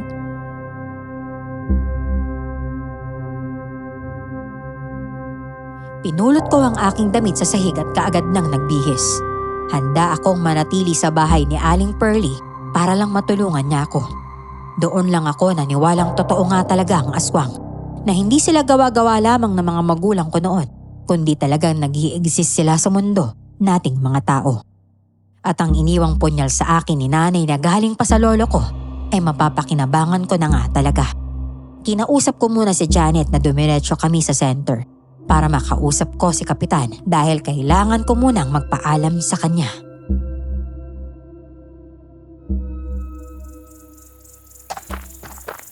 Oh, ano namang sasabihin mo sa kanya? Sasabihin mo na lumalala yung kalagayan mo kaya hindi ka makakapanggamot, ganon? Natural. Hindi, no? Ikaw naman masyado kang galit kanina ka pa, ha? Sino naman kasing matutuwa sa'yo? Sasabihin ko, siguro magpapahinga na muna ako. Oh, teka. Tama na. Diyan na pala sila Kapitan sa harapan ng center. Ayusin mo ha.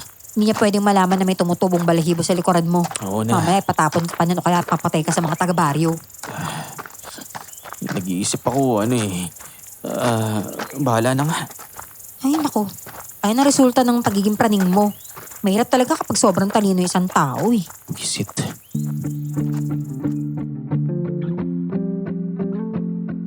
Napabuntong hininga ako dahil hindi ko naman talaga ugaling intindihin ng mga babaeng tinotoyo. Pero pagdating kay Janet, ewan ko ba, napilitin akong unawain ang pagtotoyo niya. Kaagad akong lumapit kay Kapitan at nagulat siya nang makita niya ako.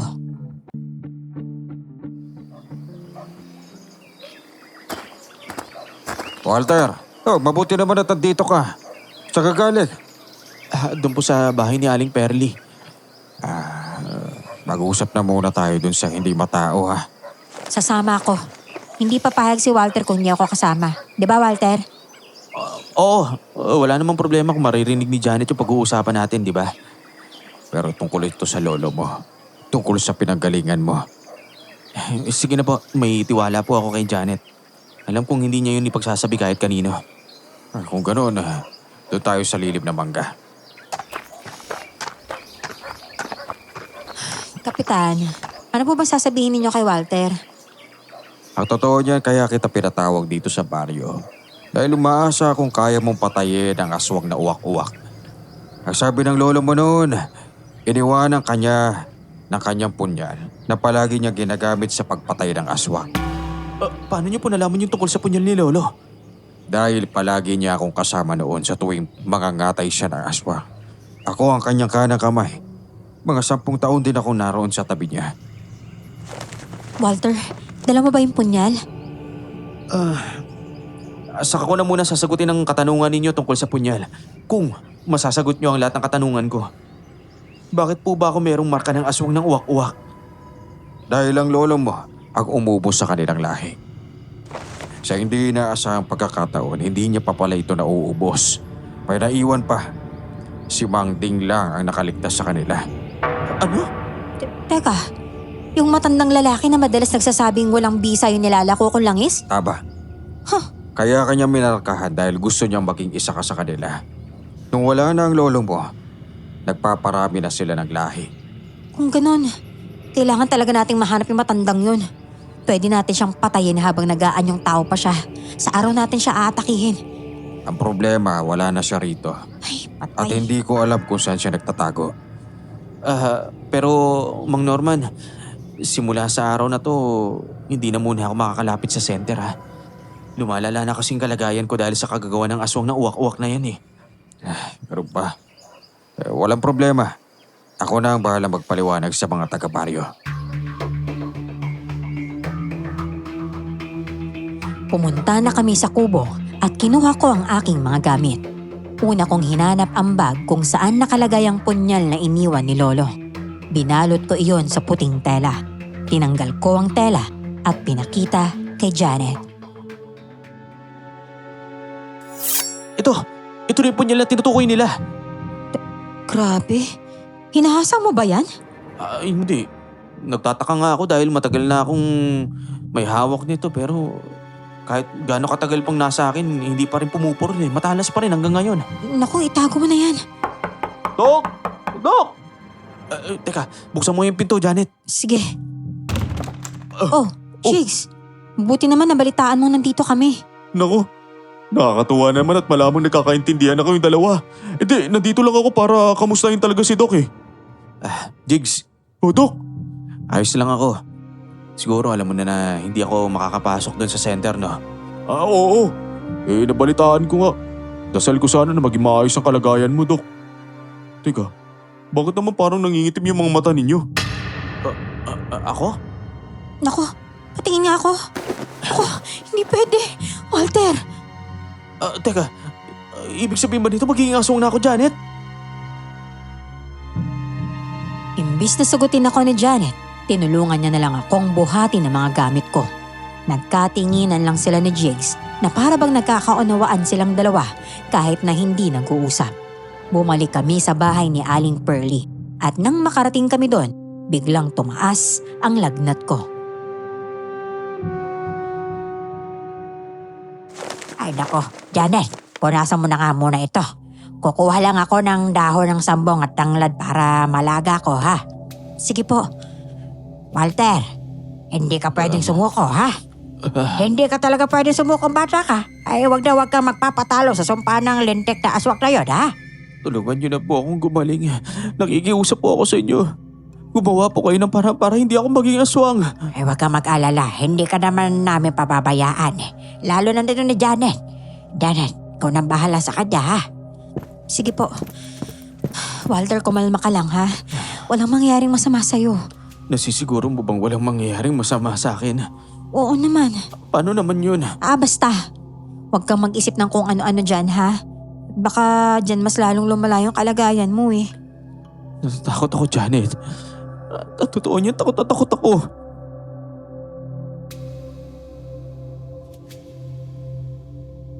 Seryoso siyang tumingin sa akin at hinawakan ng marka sa leeg ko. Mahigpit kong hinawakan ng kanyang kamay na mga sandaling iyon. Natatakot ako sa posibleng mangyari sa akin, pero gumagaan ang lahat ng takot ko dahil sa babaeng handa akong samahan at alagaan.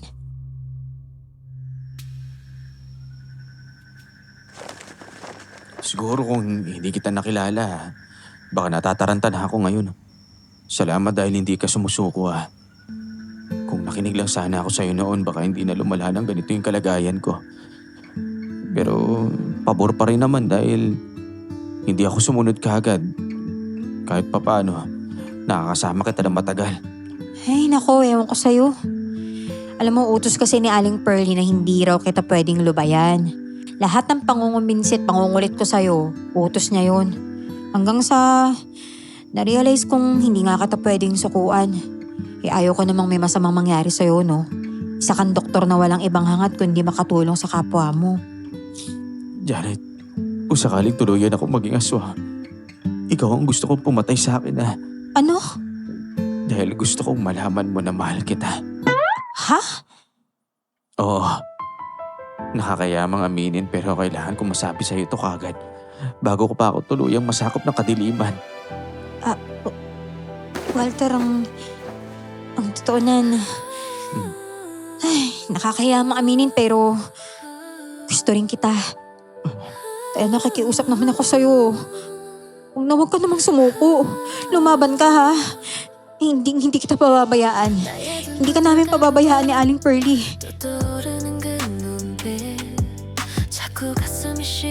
Tumango ako sa kanya at kaagad ko siyang niyakap ng mahigpit.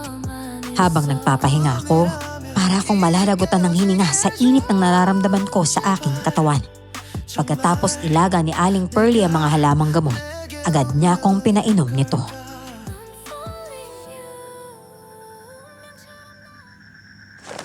Magpahinga ka na, Walter. Matulog ka muna para pagising mo ay maayos na ang pakiramdam mo, ha? Maraming salamat po sa inyo, Aling Pearly. Ay, walang anuman. Ang totoo po niyan, hindi pa po ako makakatulog ng ganito. Meron lang po akong mga katanungan sa inyo. Kilala niyo po ba si Mang Ding? Ay, kilala ko siya. At isa ko siyang mortal na kalaban. Ah, Hindi ko siya kayang patayin, Walter. Ikaw lamang ang may kakayahang patayin siya. Kaya ka namin pinauwi rito. Ang punyal na nasa iyo. Ang punyal na iyon. Ang kanyang kahinaan. paano ko naman po siya mapipigil kung ako mismo? Unti-unti na ako nasasakop ng kadiliman na to. Kailanman ay hindi masasakop ng kadiliman ng taong mayroong mabuting puso, Walter. Isip lang naman ang kinokontrol ng kadiliman eh. Pero ang puso ay hindi nila kaya yan. Ipagdasal na lang natin na hindi muna lalabas ang kabilugan ng buwan. Bakit po?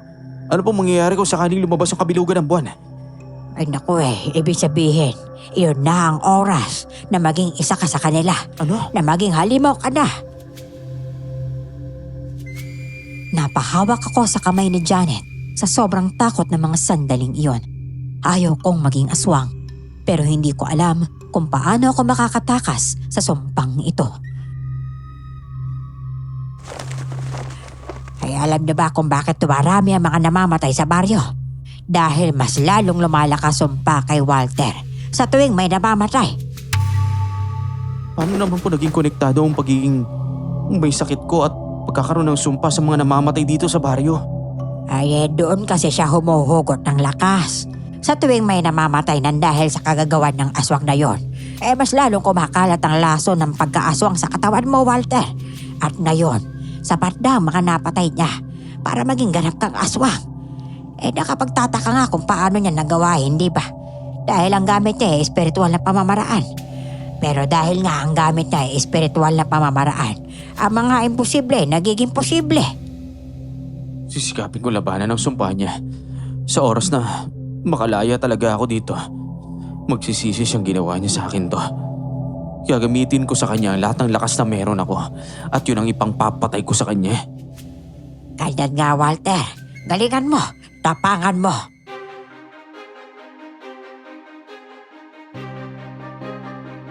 Ngumiti si Janet sa akin na siyang nagpalakas lalo ng loob ko.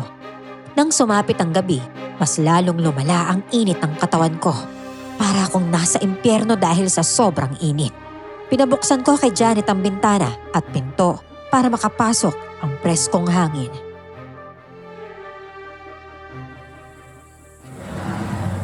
O ayan, maayos na ba yung pakiramdam mo ha? Oh, maayos na rin naman na kahit papano. Ay nako, tignan ninyo ang kalangitan. Parang namumuo ang buwan ah. Oo nga. Ay Diyos ko, huwag naman sanang lumabas yung kabilugan ng buwan ngayon. Ano ko? Ang alam ko, hindi pa ngayong gabi lalabas ang kabilugan ng buwan. Pero parang tinatawag nila yung buwan na magpakita na eh. Gawa nitong aswang na uwak-uwak na yun.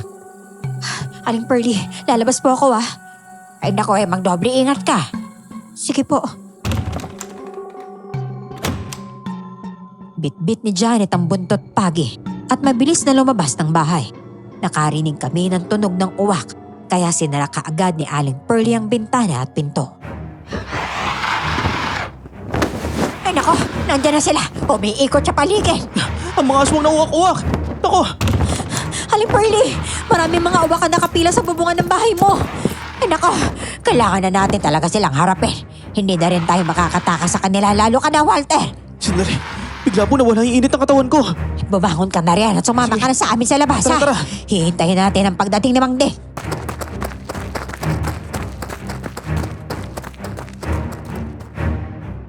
Sumama ako sa kanila sa labas, dala ang takot na magiging halimaw na ako.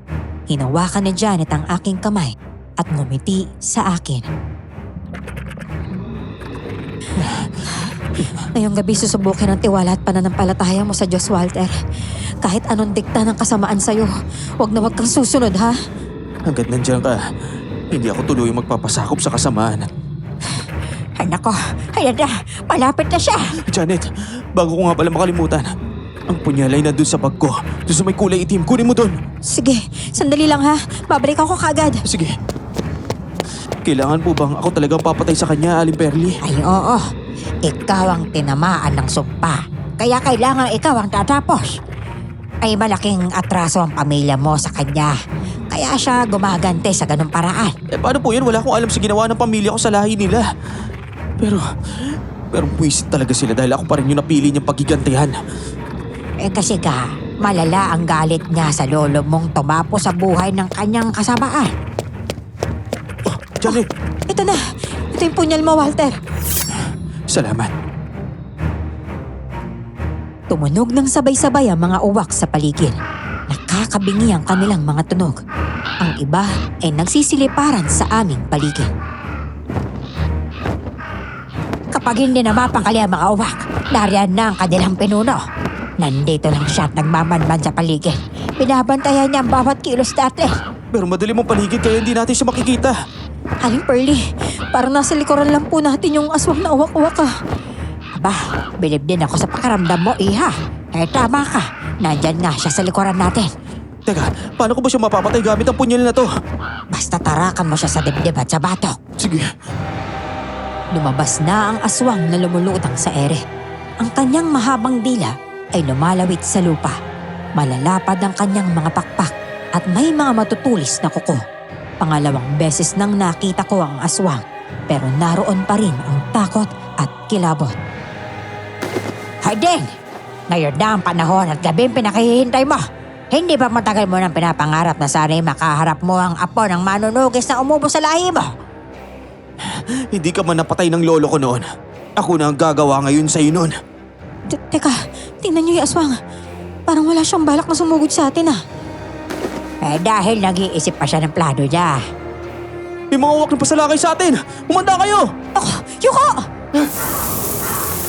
Sabay-sabay kaming yumuko para hindi kami makalmot ng mga uwak. Nagpalit anyo bilang tao ang aswang na uwak-uwak. Nakatayo at nakangiti habang nakatingin sa amin. Isang senyas na lang sa mga alagad niyang uwak. Naiintindihan na siya ng mga ito. Sumalakay ulit ang mga uwak sa amin. Sinalubong ni Janet ng malalakas na hampas ng buntot pagi ang uwak. Nalaglag sa lupa ang bawat uwak na kanyang natatamaan. Ay, kung sakaling ipapakain niya tayo sa mga uwak na alaga niya, kailangan nating lumaban. Ito ang langis, Walter, ha? Gamitin mo yan. Isaboy mo sa mga uwak na papalapit sa'yo, Janet. O ano, handa ka na ba?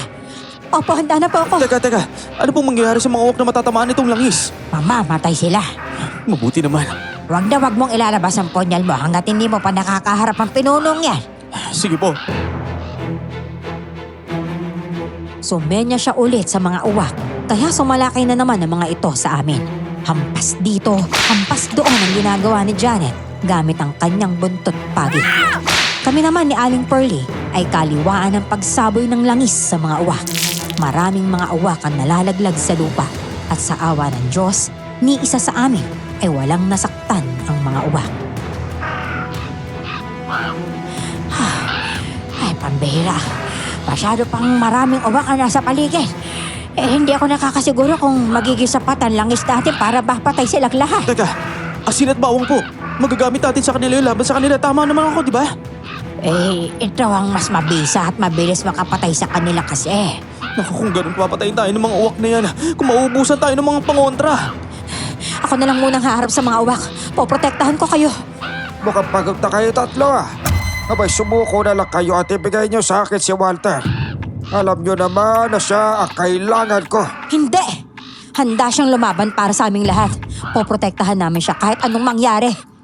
Sa tingin mo ba may kakayahan siyang lumaban sa akin? Sarili niya nga hindi niya maprotektahan. Mag-isip ka naman. Matagal ka nang nananahimik sa lungga mo. Pagpatuloy mo na lang yon. Masyado kang maraming dada. Kaya pala sinisira mo yung negosyo ko dahil ikaw mismo yung aswang. Ang lakas ninyo lumaban sa akin. Sige, ibibigay ko ang gusto ninyong laban. Bumalik siya sa pagiging anyong aswang. Napakapulis ng dila niyang nakalawit sa lupa. Sigurado ako na kapag may matusok siya sa isa sa amin, mamamatay kaagad. Seryosong laban ito dahil tutulong ang mga uwak sa kanya. Ako nang bahala sa mga uwak. Aling Pearly, protektahan niyo po si Walter ah. Wala akong alam sa pakikipaglaban. Hanap lang ako ng magandang pagkakataon para masaksak yung aswang na yan. Magtutulungan tayo, Walter. Oo, ipapanalo natin ang laban na to. Panahon na para singilin ang lintik na aswang na yan sa mga nagawa niya. At panahon na rin para tuloy ang mawala ang nilalang na kinatatakutan ng lahat. Mabilis lumipad ang aswang papunta sa kinaroroonan namin. Umatras ako at nagtago sa likuran ng dalawang babaeng kasama ko. Nagsaboy lang ako ng langis sa mga uwak na gustong lumapit sa amin. Tumalon si Janet ng mataas upang mahuli ang pakpak ng aswang. Nagtagumpay naman siya, pero dinala siya ng aswang sa ere. Diyos ko, si Janet! Ay, huwag kang mag-alala. Kayang-kaya ni Janet ang aswang na yon. Mga buwisit kayo, mga uwa kayo! Sige, lumapit pa rin kayo! Mamamatay kayo lahat! Ay naku, Walter, hindi natin sila mauubos. Para nalaman kung mayroon tutulong sa... ang mga taga-baryo. Tingnan mo, ay paparating na sila. Nandito na sila. Handa sila ibuwi sa kanilang buhay para sa katahimikan ng bayan na to. Dumating ang mga taga-baryo na may dalang pangontra. Ang mga uwak na sumasalakay sa kanila ay sinasabuyan nila ng asin at bawang. Nangangamoy ang mga balahibo ng uwak na amoy na susunog. Mayroong taga-baryo na nagagawang atakihin ng mga uwak, pero kahit papaano, nagagawa rin silang iligtas ng iba. Dok! Dok, ayos ka na ba? Oo, si Janet. Dinala siya ng aswang. Ano? Teka, ayun na yata sila. Ay, nako, mga kasama. Umilag kayo. Mukhang babagsak yung aswang. Ilag! Sana ligtas si Janet.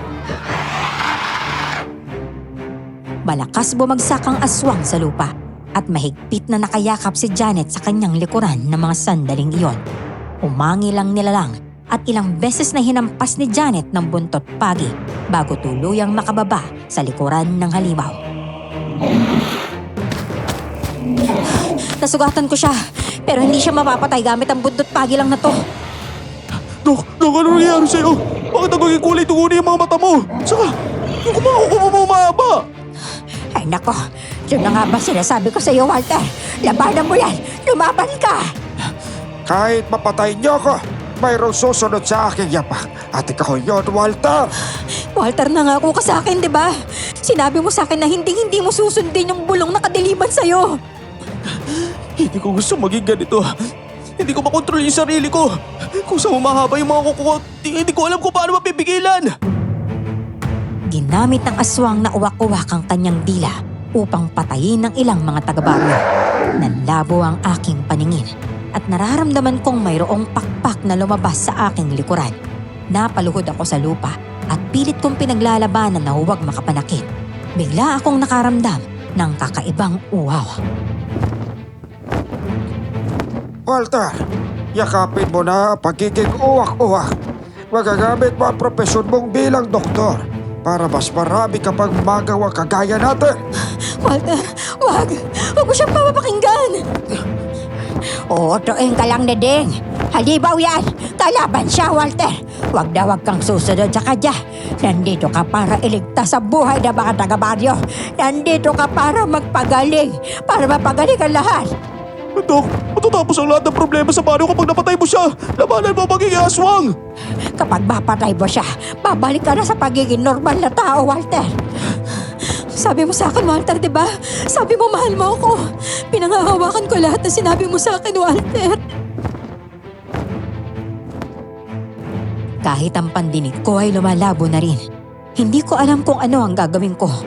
May gusto akong inumin pero pinipigilan kong labanan iyon. Hindi tumitigil sa pagtukso si Mang Ding sa akin. Natanggapin ko ang pagiging aswang. Hindi ko na kayang kontrolin ang sarili ko nang makita ko ang mga dugong dumadaloy sa kanyang balikat. Sinalakay ko si Janet kaya napahiga siya sa lupa. Walter! Walter, ano ba? Makinig ka sa akin. Magdasal ka. Isipin mong dahilan kung bakit ka nandito. Kapag pinatay mo ako, pinatunayan mo lang sa akin na isa kang mahinang nilalang. Wala kang kakayahang labanan yung halimaw na nandyan sa loob mo. Labanan mo yan! Labanan mo, Walter! Nauuhaw ako, Janet. Hindi. Temptasyon lang yan para pumatay ka ng tao. Paglabanan mo! Walter, maawa ka naman kay Janet. Huwag mong piliin maging masama. Kapag ikaw mismo naging masama, maubos kami sa baryo, Dok! Walter! Walter! Kailangan ka ng mga taga-baryo. Kailangan ka namin lahat!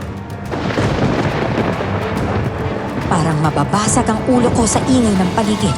Pero mas nanaig ang boses ni Mang Ding sa utak ko. Paulit-ulit bumabalik ang panghihikayat niyang patayin ko na lang si Janet. Hinawakan ni Janet ang kamay kong may matutulis na kuko. Inilapag niya yon sa kanyang dibdib. At naramdaman ko ang malakas na tibok ng kanyang puso. Walter, pakiramdaman mo to.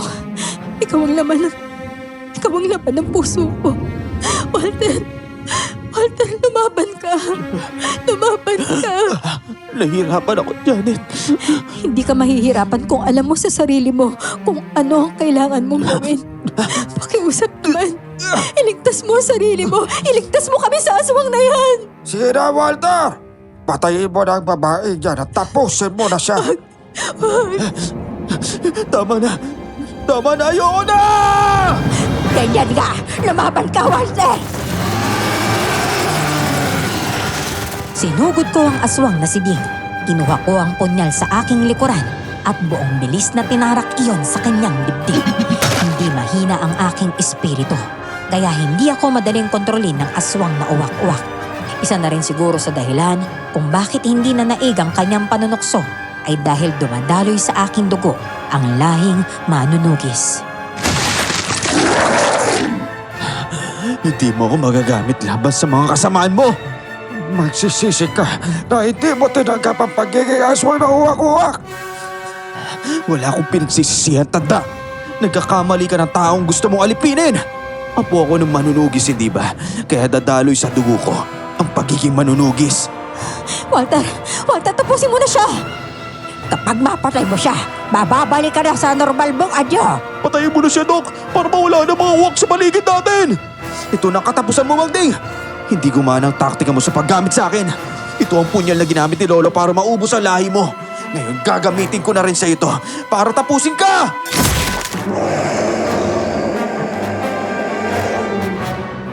Hindi ko siya tinigilan sa pagsaksak sa dibdib hanggang tuluyan siyang nawalan ng hininga. Bumagsak ako sa lupa nang matapos ko siyang patayin. Unti-unting bumabalik sa normal ang mga kuko ko. Ang pakpak na meron ako ay napuputol na para bang nasusunog. Walter! Nagtagumpay ka, Walter! Nagawa ko ang lahat ng ito dahil sa inyo. Maraming salamat sa pagpapalakas ng loob ko. Wala yun. Masaya ako at nagawa mo lagpasan ng lahat ng to. Ayoko matulad sa kanya. Ayoko maging halimaw. Tapos na ang pagtitiis ng taga-baryo. Wala nang aalipin sa ating mga kasama. Ay sa wakas, tagumpay si Doc Walter.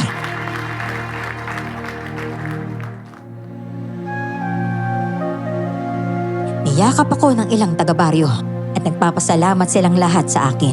Pakiramdam ko, pagod na pagod ako ng gabing iyon. Hindi ko magawang tumayo na mag-isa, kaya naman inalalayan ako ng ilang kalalakihan sa baryo at dinala nila ako sa center. Mahigpit pa rin ang hawak ko sa punyal na ipinamana sa akin ng aking lolo.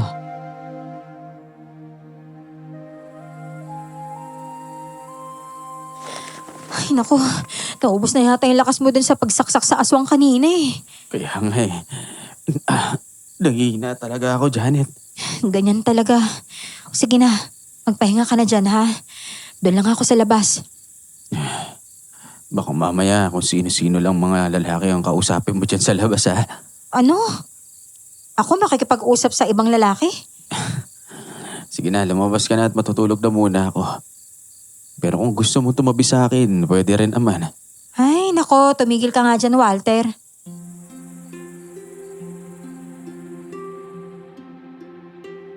Tumawa siya at kaagad akong iniwan sa silid ng center. Napatitig ako sa punyal ng lolo ko. Sa unang pagkakataon, nagamit ko rin iyon. Hindi ko akalain na sa isang iglap, magiging iba na ang paniniwala ko. Hindi pala sapat ang kaalaman ko at ang pinag-aralan ko pagdating sa mga sakit. Napatunayan ko na hindi pala lahat ng sakit ay nagagamot ng siyensya. Nang sumapit ang umaga, dumagsa ang mga tao sa health center para lang makita ako.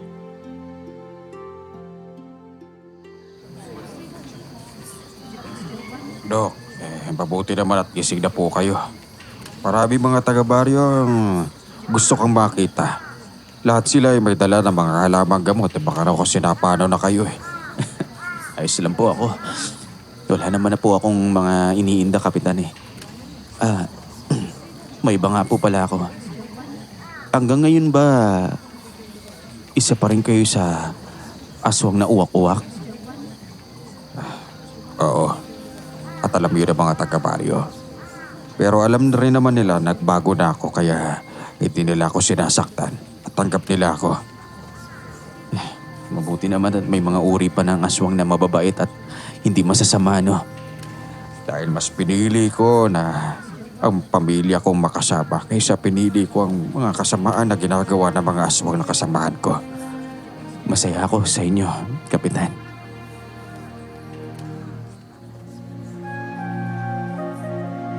Lumabas ako sa silid at hinarap ang mga taga-baryo. Mayroon silang inihandog sa akin, mga hinog na prutas na bagong pitas.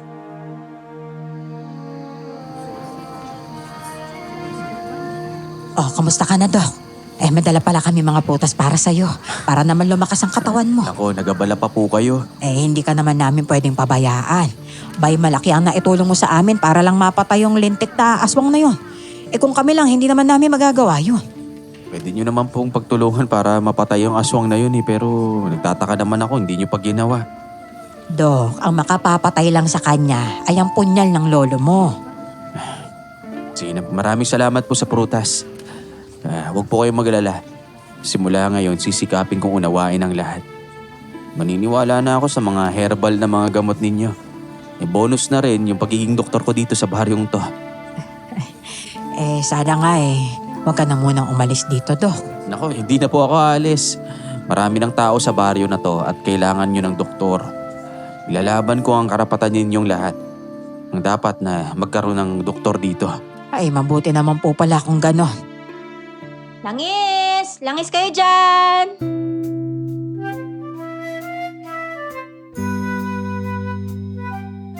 Napatingin ako kay Janet ang marinig ko ang boses niya. Lumapit siya sa kinaroroonan namin. Marami na ang kumukuha ng langis na kanyang nilalako. Yung iba bumibili, pero meron namang ibang umuutang.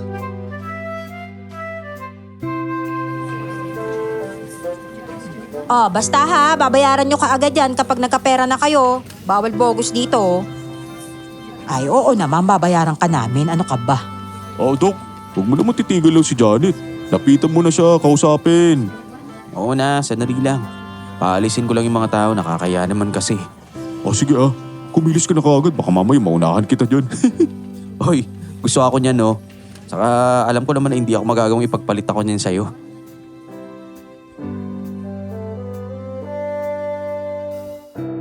Hinintay kong makaalis sa mga tao bago lumapit kay Janet. Binigay niya sa akin ang isang bote ng langis, kaya naman tinanggap ko yon.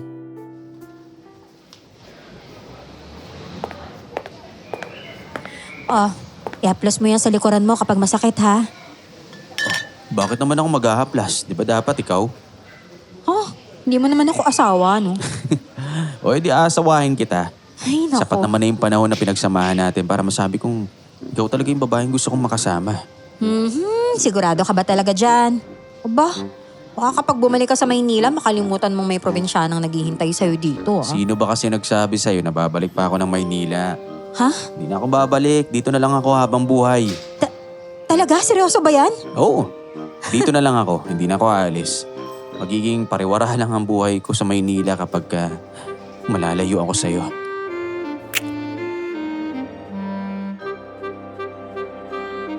Hinalikan ko siya ng biglaan sa harap ng ilang taga-baryo. Nagulat ang ilang taga-baryo pero sabay-sabay rin silang tumalikod.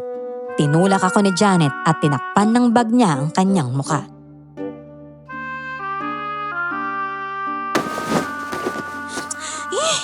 Ano ba? Nakakaya naman yung ginawa mo. Hindi naman kita binigyan ng permisong halikan ako Sorry na. Nadala lang ako ng damdamin ko, no? O ano? Ano na lang ipapaliwanag mo sa mga tao rito? Bait-bait kong dalaga tapos basta-basta na lang ako magpapahalik sa isang doktor na dayo kagaya mo? Huwag kang mag-alala. Pakakasalan naman kita eh. At bakit? Sigurado ka bang tatanggapin kita kaagad sa buhay ko, ha? Oh, bakit ayaw mo ba? Nagdabog siya palayo sa akin at hinabol ko naman siya. Hinawakan ko siya sa braso at muling marahang hinalikan sa pisngi. Janet! Uy! Sorry na kung nabigla kita. Ayoko lang naman kasing patagalin ang lahat. Pakakasalan kita kahit bukas na. Mahal kita. Mahal mo ako. Wala namang mali sa ginawa ko ah. Mali. Nakakahiya kaya. Kala mo ba lahat ng babae magugustuhan yung mga ginagawa mo, ha? Kahit doktor ka. May sasabihin ka pa ba? Nakakailang halik ka na, ha? Nakakahiya, pinagtatawanan na tuloy tayo Alam dito. ko na ang buhay ko para sa'yo. Lalo na kapag naging asawa kita. Ako ang pinakamaswerteng lalaki sa mundo. Alam mo yan. Dahil alam mo rin na mahal kita, Janet. Soft as all the time we waste. Isa sa pinakamagandang nangyari sa buhay ko ay ang nakilala ko ang mga taga-baryo, lalong-lalo na si Janet. Miss Jem, nagpakasal kaming dalawa at nagtutulungan sa paggamot ng mga taong may sakit sa baryo. Magkaiba man ang paniniwala, iisa ang layunin. Iyon ay makatulong sa aming kapwa. Sa kasalukuyan, si Jigs ay naging kanang kamay ko. Paminsan-minsan pinapatawag ako sa ospital ng bayan. May pamilya na rin si Jigs. Kami naman ni Janet ay may 2 anak na po. Hanggang dito na lamang ang aking kwento. Nawa ay marami kayong natutunan. Muli, ako si Walter. At ito ang aking kwento. At ayun na nga ang kwento ni Walter at ni Janet. Yes! Diba? Matinik si Doc, nakailang kiss kay Janet. Di na rin siya So, paspasan.